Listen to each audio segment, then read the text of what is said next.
Humingi na ng tulong sa News 5 ang pamilya ng isang dalagang pinatay ng sarili nitong boyfriend sa Masbate. Kahit daw kasi tukoy na ang kinaroroonan ng suspect, ayaw pa rin itong arestuhin ng mga pulis. Narito ang eksklusibong report. Nobyembre 2010, nag-issue ang korte ng warrant of arrest laban kay Enicerio Gallantes alias Junjun. Wanted siya matapos patayin ang girlfriend na si Jean Rose Paguyana noong pang Marso 2008. Ginilitan sa liig at ibinaon sa hukay si Jean Rose. Ang simpleng dahilan, kumakalas na siya sa suspect at bibiyahe na siya papuntang Indonesia. Pero makalipas ang 3 taon, sabi ng pamilya Paguyanan sa News 5, alam ng pulis kung nasaan ang suspect. Pero tila nagtutulog-tulugan raw sila sa pansitan. Hindi ko nga alam kasi matagal na yan eh. Hindi niya nila yung pinapalow up. Mismong pamilya ng suspect tumutulong na para mahuli ito. Pati sila raw kasi tinatalo na ni Junjun. Ay, ibang klaseng kapatid ko. Hindi ko na masabi basta marami nang ginawa sa akin yan. Katwiran ng Balod PNP, alam na nila ang pinagtataguan ng suspect. Pero hindi raw nila hinuhuli ang suspect dahil kulang daw sila sa budget. Yung mobility namin, wala naman kaming masyadong resources. To tell you frankly, kung mag-move kami doon, at least may gagastos ho kami.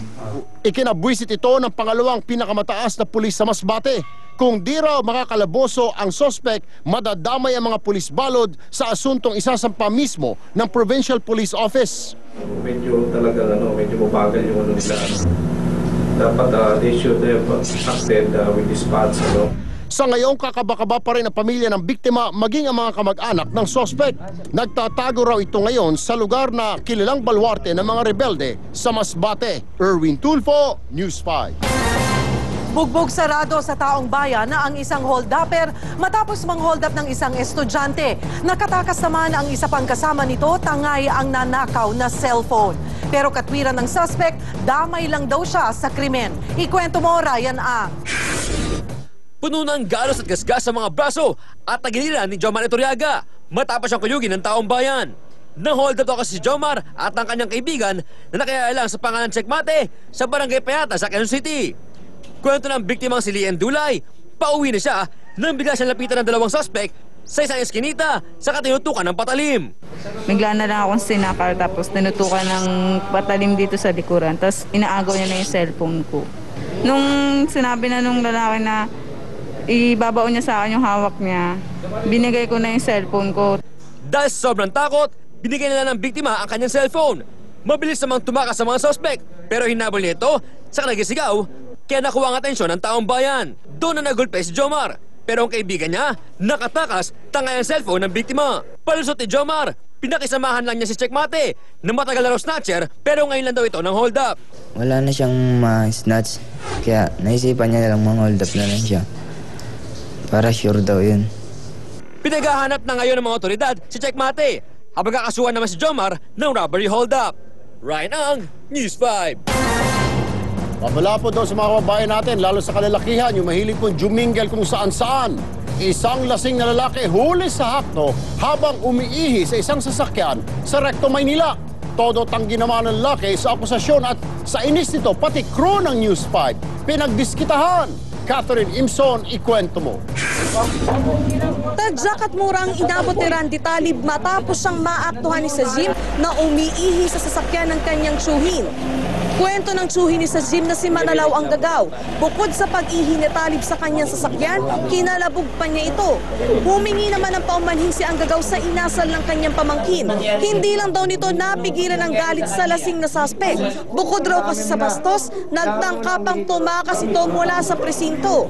Bigla po siyang tumakbo palabas siya na ayaw ni aminin yung ginawa niya. Yung isang pamangkin ko po, hindi napigilan ng sarili niya.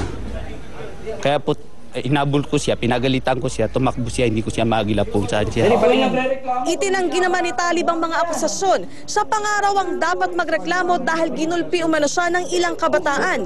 Pati news team, pinagdiskitahan din ni Talib. Pero totoo yung sinasabi niya, hindi yan magkang sasakyan. Hindi ko nagre-reklamo ko rito. Pumunta ako sa barangay dito para magreklamo. Kung ganyan kayo, tinututok niyo yung camera niyo, wala kayong patas na Iharap nyo ron. Bakit akong nakatutok sa aking camera? Pag nagmamatigas, talaga tutuluyan ko to dahil sa ginawa ng pamangkin ko, nahihiya ko sa inyo.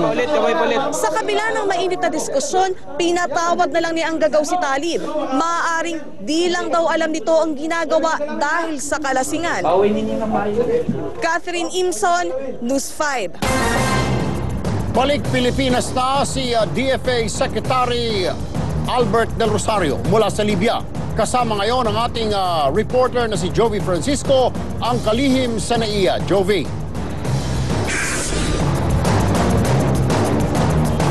Erwin, matapos nga ang 20 oras na biyahe mula nga sa Libya pabalik dito sa Pilipinas, ay nandito na at katabi natin si Ambassador Del Rosario, ating bagong DFA Secretary.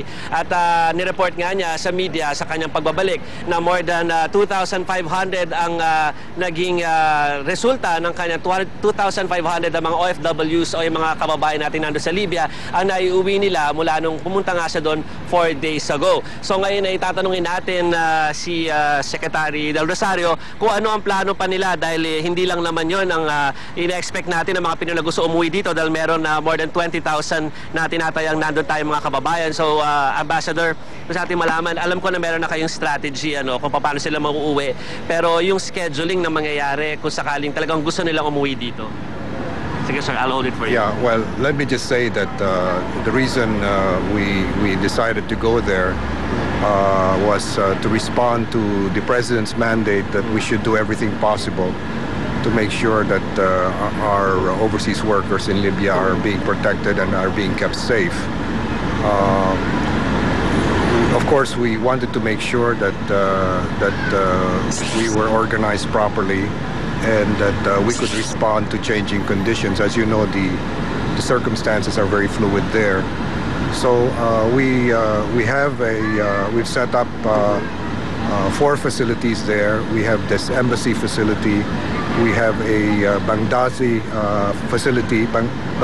facility, which we're setting up today. And the 2 borders on the Egyptian side and the Tunisian side are manned by us, and we put up respective outposts there to help our people as they get to the border. Sir, yan, na-mention po ninyo, Ambassador, Secretary, na meron tayong at least 4 na pwede nilang puntahan ng mga kababayan natin kung gusto nila nga bumalik na sa Pilipinas. Pero meron din kayong ginawang payo kanina doon sa press con tungkol doon sa mga nasa mga safer areas o yung mga hindi na dapat umalis doon. Yes, we think that what's imperative is for us to be able to relocate our people who are in critical areas, and the critical areas are really those coastal areas from Tripoli to Benghazi. But we think that the central part of Libya and the southern parts are relatively safe. So if our people are in those areas, our advice to them is to please stay put, because you're better off where you are. And at some point in time, but please make sure that we know where you are. Try to contact us. And so if the circumstances change, we will advise you as to your course of action.